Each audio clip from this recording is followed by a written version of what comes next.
Welcome back to the Coaching for Coaches podcast. My name is Denise Walsh, and the goal of this podcast, as you know, is to help you be an excellent coach and to support your clients in a powerfully effective way while building thriving coaching businesses that not only fill your cup, but also fill your wallet, right? Because we want to be making money doing what we love. Our next guest is a communication consultant, coach, speaker, and author of The Art of the Question, with over 25 years experience developing and training sales, marketing, and leadership talent from across diverse industries. His unique brand of business consulting has forged him his long career in media, advertising, and creative arts. And when I think through what good coaches need to know, number one, they need to know how to ask powerfully effective questions, not only within the context of the coaching relationship, but also in the context of like, how do I get clients? Sales and marketing. This is a hat that often coaches don't think they need to know. They just want to work with people, right? But sales and marketing ends up being a skill set that all coaches need to figure out so they can have a filled roster. Our next guest, he studied at the Juilliard School and Purchase College in finance at Wharton. Is that right? And his track record of success as a consultant and coach has earned him a reputation as a trusted advisor and trainer to some of the world's most innovative and successful organizations. So I am so proud and honored to have Sean Grace here on the podcast. So welcome. Hey, thanks so much for having me, Denise. It's great to be here. Well, I was looking through your newest book and what you're all about, and it feels like you're speaking my language. So I'm excited to dive in and hear more about what you do. But why don't you start by just telling us a little bit about your background and why you decided that the art of the question was something that everybody needed to know? Sure. Well, as a communication consultant, questions are certainly a key aspect of not just the discovery process from a consultancy standpoint, but certainly from a communication learning standpoint. So many of the workshops that I developed over the years in regard to communication, creative thinking, innovation, and general problem solving, questions were sort of a central tool within the entire process. So I started getting more and more feedback regarding more interest in learning about questioning. And I decided, well, maybe I need to create a separate workshop, which is what I did, called The Art of the Question. So it essentially was the accumulation of a lot of the teachings I was putting together in the other communication workshop, as well as many, many, many years as a manager and leader and trainer across mostly sales and marketing teams, but the central role that questions played within that world. So I had developed already a fair amount of knowledge about the process, and then I realized that there was a pretty big gap in general communication with this particular area. So I put together the workshop, and after a couple of hundred participants came and went and got lots of good feedback, I said, hey, I think I'm going to put this together in a book. So sat down and toiled away to spin out this 300 some odd page book called The Art of the Question, a guide for seekers, dreamers, problem solvers, and leaders. And it's an important, I want to say, skill set, right? To learn how to ask good questions and how to get the most out of our people, whether it's in sales, whether you're in leadership and management, or you're a coach. I find that one of the first things new coaches do when they're in the midst of a communication is to say, oh, me too. I experienced that, and this is how I handled it. And I'm often like, wait, no. We don't want to shift the conversation to ourselves, right? We want to be good at asking questions. So tell us a bit about your philosophy in this realm. Well, I mean, a lot of the book and a lot of my theories around questioning really come from the world of behavioral psychology. So, as well as cognitive psychology. So, a lot of these ideas have been proven in respect of how the brain works and how we respond to input and how we put together our inquiries and our curiosities and things like that. So, a lot of it does come from that world that has sort of tested a lot of these ideas. And one of the central concepts and really models in psychology, I believe, is called reflective inquiry. And reflective inquiry, when I think of coaching or when I think of psychology, and it's certainly something I spend a bit of time in the book talking about as well, because it can be applied to a lot of different things, whether you're a coach, a manager, or really just anybody, or sales, for instance, or anybody just looking to have a more productive communication with their Okay, partner, or you have teenagers, like. or you have teenagers. Exactly, exactly. And the basic premise of the reflective inquiry model is to first observe, which would be to discover, which essentially includes what I call probe, elicit, and clarify.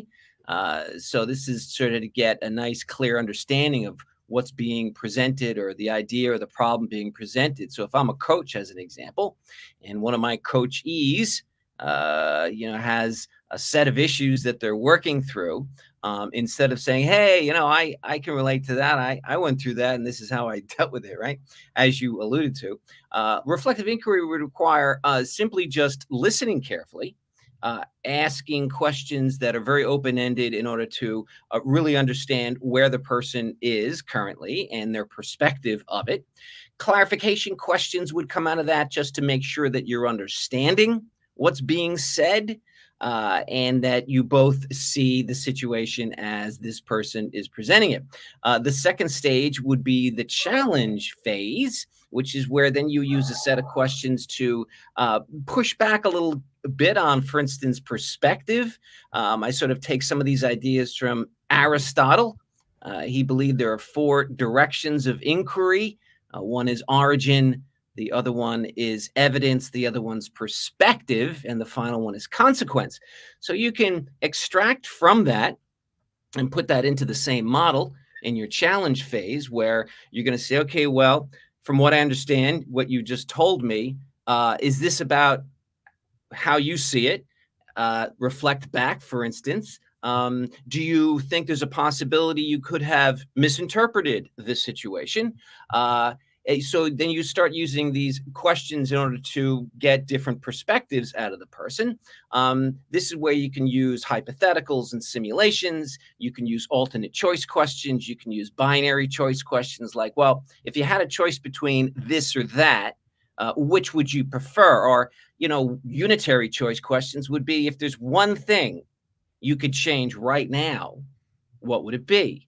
Right. So these types of questions drill down in the challenge stage. And finally, the infer stage, which is inference, you together move to the final stage where you either hypothesize or ideally you ask the other person what they suggest and how they suggest they might make their next move, or make a decision around this. So you empower the other person to have agency, to be able to solve their own problem, and not deliver them any answers on the plate, but present them smart questions for them to then reflect back on themselves in order for doors to open within themselves. Right, right. Because oftentimes when people come to us and they're feeling stuck or insecure or unsettled, they're in a binary position. Like, I either have to do this, or it's the right answer or the wrong answer. And they're potentially in some black and white thinking. And we know that life is mostly gray, right? Or I call it a rainbow. Gray sounds boring and sad. Yeah. So life is a rainbow, right? We've got lots of options. There's lots of middle ground here. We're not polarized or, black and white thinking. And so good coaches and good salespeople and good managers help people figure out what other options there are. And that comes through asking good questions. And I often tell my coaches, guess what? Sales is a good coaching session. So since you have been working with sales and marketing teams, how do you find that the questions help guide a prospect to saying yes? Well, it's really all a matter of finding that there's a need there to begin with, and that you can actually provide an answer to the need. So authenticity is part of that. You need to be empathetic. You need to be honest. You need to be able to create a connection, right? However, from that, through great questioning, hopefully you'll discover where the pain points are, and where their perspective might be. Sometimes I use a thought process of time as well, where I'll start with, well, where are you now? What's reality currently? How does that compare to the past? Right. So then you move to the past for a moment. And this is also a model I've used in sales. Then compare it so you understand where change has happened, say, over a 1 year period. So you walk in and say, well, how's business or whatever? Say, well, how's it compare to last year? Well, here, what's changed? What's different? And then you shoot to the future. Well, what's an ideal future look like? What's 2 years down the road look like to you? How is that different from now? So you create this timeline, and then from there, you can then do all kinds of questioning based on reflection or vision, and then you together, hopefully you'll get a lot of agreement on this as you work through, and use tagging and mirroring and other ways to make sure that the other person is still on the same page with you. But hopefully the other person is doing most of the talking, and you're just asking good questions, because you're trying to paint a picture. You're trying to understand what their ideal solution might look like, or ideal reality or future might look like, and then define the obstacles in the way, and then a way forward. So around about that way. Did I answer your question, Denise, or did I go off? Yeah, well, I think it's perfect, because it is, when somebody comes in and says, I want help or I want support, it's a great strategy, right? Is to say, okay, well, what's life like now? Where are you feeling stuck? What's the sticking points? What's working? What's not working? What have you tried in the past?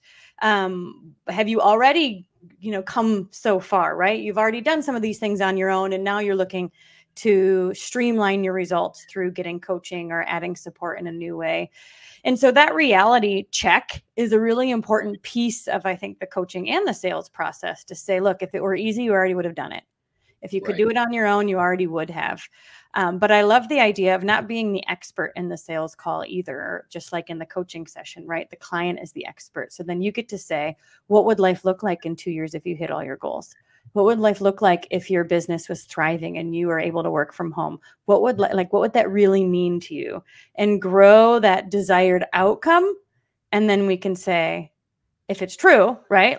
Yeah, we can help take you there, and we'll bridge that gap from where you are now to where you want to be. Right. Precisely.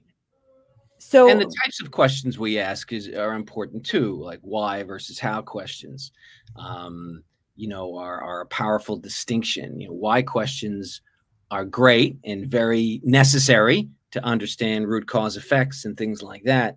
However, why questions can be a little risky when it comes to human relationships, where a why question may create some defensiveness and excuse making on the other person's part, because it is focused on explaining something. And sometimes, when depending on the situation, somebody could feel, a bit, how should we say, just standoffish about that, right? And they might feel defensive, and as a result, they may not, So I like to consider, well, before asking a why question to somebody, is a how question a better question to ask. So, for instance, if your partner comes home from work and walks in the house and looks around and makes a declaration, why is this house always a mess? Now, they're likely not trying to find a root cause, although they may be trying to find a root cause, but likely they're making an indirect accusation that the other person isn't doing their role. Now, the other person may get that message and may say, yeah, you're right, I should do better. But it's also highly likely they may not get that message, or may take offense to that message and then push back and then say, wait a minute, right? What do you mean? What are you saying? I do a lot around here. Before you know it, you're in a fight, right? Now, if that partner came home and walked in the house and said, how might we keep this house tidier? What happens there is that you separate the problem from the person. You create an opportunity for both of you to prescribe a solution, and you're not making any accusations. So why versus how questions are important to weigh depending on what you're trying to accomplish. So for instance, asking somebody constantly why something is happening the way it is isn't sometimes that productive. What's more important is to figure out how do we move forward, and that's a more solutions prescription-based approach. I appreciate that distinction. I do coaching like during the certification process, they send me their videos and I give them feedback. And one of the coaches asked the client, why do you think you do this? And my feedback to her was, if she knew, she wouldn't do it. So the alternative is that how question of, or tell me about a time when the house was clean, or how was your day? It must have been more stressful today. It looks like, tell me about a time that you did sit down and finish the project you started, or and so that's the curiosity piece that I think can help us dig to the root versus kind of these blanket questions that just create defensiveness. Oh, for sure. And I mean, it's chapter 1 of my book is called Curiosity. So it really all stems from a genuine place of being curious and less judgmental. So throughout the book, I talk about replacing judgment with curiosity, and being less judgmental, being more curious. That will allow a more healthy communication to unfold, or even a healthy problem-solving process to unfold, depending, right? But certainly when it comes to interpersonal communication, it certainly does. Yeah, absolutely. One of my favorites that I used to teach an anger management class, and this was 20 years ago. Imagine teeny bopper youth group girl getting out of school, my first job in the real world, and I was teaching all these they weren't felons necessarily because they were not in jail. They were out on domestic violence charges. And so they would come in and we would talk about stress and anger and communication and all these kinds of things. And my favorite thing to teach them was the I statements versus the you statements, and how to have a powerfully effective conversation about hard things without all of the emotions involved. And I think that these are skills that just can really transcend all areas of our life. So my next question is not necessarily for the salesperson or the coach, but for the client, the person who's saying, all right, I need to ask myself some better questions to figure out what I really want, or where I should go next, or why I'm stuck. Tell us a bit about how we can self-coach by asking ourselves good questions too. Well, chapter 3 of the book is called Know Thyself, and it talks a lot about the value of being very in touch with who you are and asking better questions of yourself. And it's sort of part of this metacognitive skill set, which is a part of self-awareness. It's more like, what are the things that how best do I learn? How best do I navigate the world? What are my strategies? Kind of the cognitive aspect of all of that. And so, I talk about the importance of getting in touch with that. And I borrow some things from Zen Buddhism, that the foundational premise that within each of us, there is a thinking self, a feeling self, and a noticing self. And the thinking self and the feeling self dominate most of the time, with constant chatter and words and thoughts that just come and go, worried about the past and about the future. Feelings as well push us and pull us in various directions. However, the noticing self just notices. But for most of us, the noticing self is kind of small. Now, if you can learn to build that noticing self, or the observing self, you'll start to see the advantage of being able to separate yourself from your thoughts and your feelings. And once you start observing those things, you start to see that you have more control over them. So it starts with seeing that our behavior and our feelings and our thoughts are things that don't define who we are, but they are things that we can control. And then as far as taking that into interpersonal communication, etc., then you could take that same model and make sure that you're not wrapping a behavior or a problem around a person, which disables them to a large degree and disempowers them from doing anything about it. So I use one of the models is the communication wheel, which is a 6-stage process, spokes, where you the problem is in the middle, say it's a behavior, and there's an observation, there's an interpretation stage, there's a feeling stage, and what this does is it allows you to have a difficult conversation with somebody, and be able to remove the problem from the essence of who they are. And that gives them the ability to have a little more power in doing something about it and not feeling so personally indicted because of that behavior. But it does start with ourselves. So that knowing thyself, to be able to separate yourself, to give yourself some space. And there's lots of techniques regarding that. Listening is also an aspect of this, where just being quiet sometimes is the most important thing. So anyway, so certainly knowing thyself would be the first step, and then extending that out to working with others. Yeah. Yeah. Oh, it's powerful. And I think that it's reminding me so much of the anger management class, because we did teach communication skills within it. And it was a very lively, fun class. It was very much more entertaining than the depression class. I'm sure it was. But I love the thought of separating the thought and thinking like, well, how does this thought make me feel? And guess what? I have impact over this thought. I can decide to own it or to just let it pass by. And I remember I used to talk to clients, and some would say like, they made me feel this way. And we would get to this conclusion of like, who's in control here of you, right? If it's not the alien down the street, it's not your neighbor, it's not, the kid that pushed you down. It like, you get to decide these thoughts that impact your emotions that then impact the rest of your world. But being able to see that I'm not my thought, I'm not my emotion, and separate that. I think that awareness piece is step one. And then that allows you to transfer that to others. They're not their thought, they're not their emotion, they're them.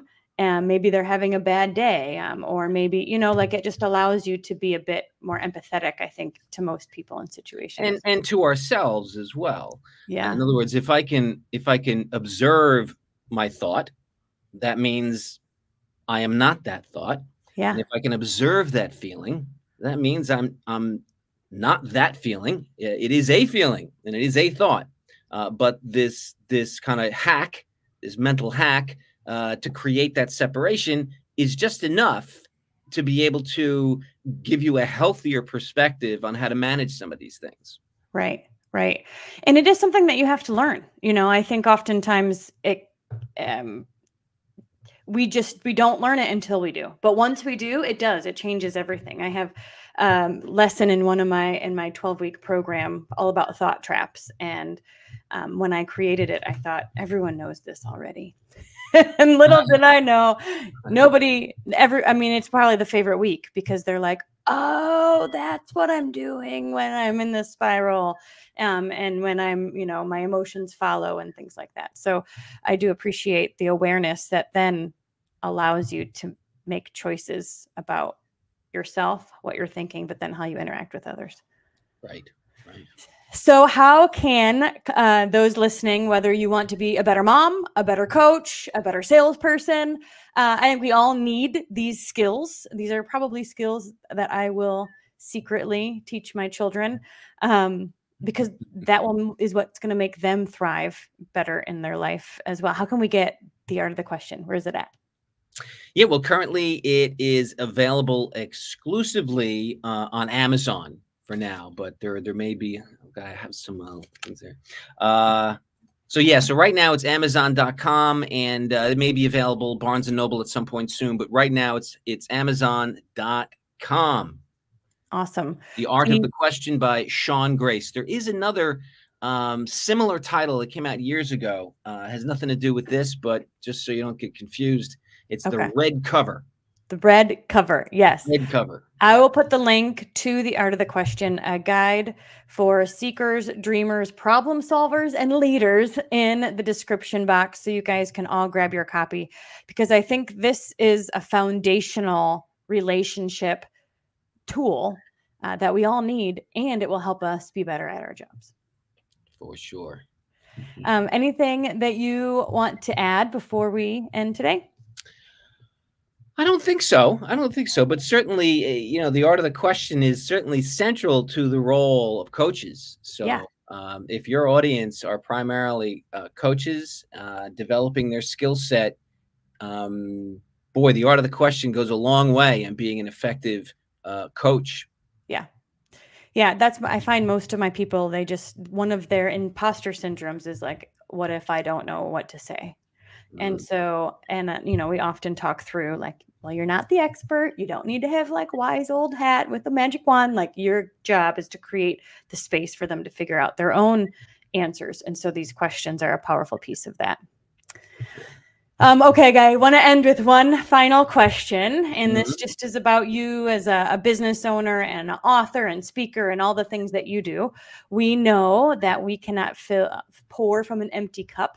So my last question, I guess, is what do you do to keep yourself filled and focused in your own game?